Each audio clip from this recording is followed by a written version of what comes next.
Cet endroit m'a fiché la frousse quand je suis venu à l'inauguration. Je l'ai toujours.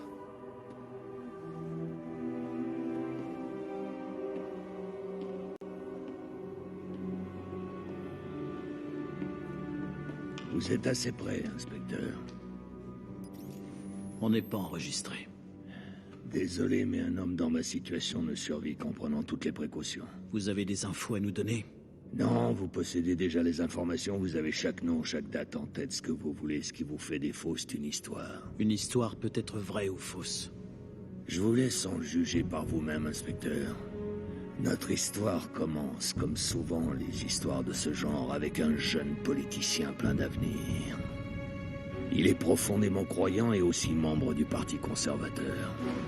Il est plus qu'obstiné de nature et n'a aucun respect pour le processus politique. Plus il acquiert de pouvoir, plus son fanatisme s'affiche et plus ses partisans deviennent agressifs.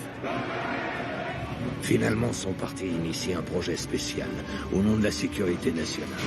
Ce projet au début passe pour être de la recherche en armes biologiques et se poursuit sans aucune limitation de budget, alors que son but véritable est le pouvoir. Une hégémonie totale, absolue. Le projet, toutefois, prend fin de façon brutale.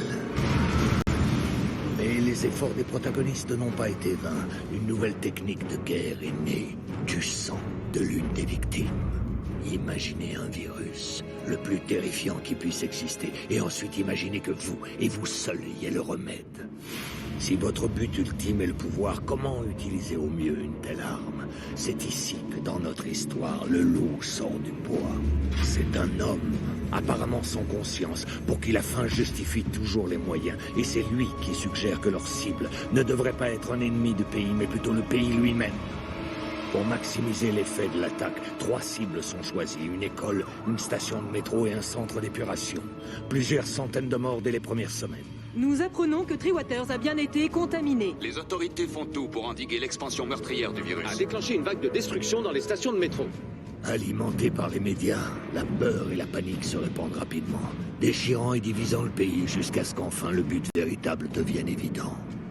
Avant les crises de Sainte-Marie, personne n'aurait pu prédire le résultat des élections de cette année-là, personne. Et ensuite, peu après les élections, voilà qu'advint un miracle. Certains crurent à une intervention divine, mais c'était l'œuvre d'une compagnie pharmaceutique contrôlée par certains membres du parti qui devinrent tous scandaleusement riches. Un an après, plusieurs extrémistes ont droit à un procès, sont condamnés et exécutés, pendant qu'un mémorial est élevé pour canoniser leurs victimes. Mais le résultat final, le vrai génie de ce plan, était la peur.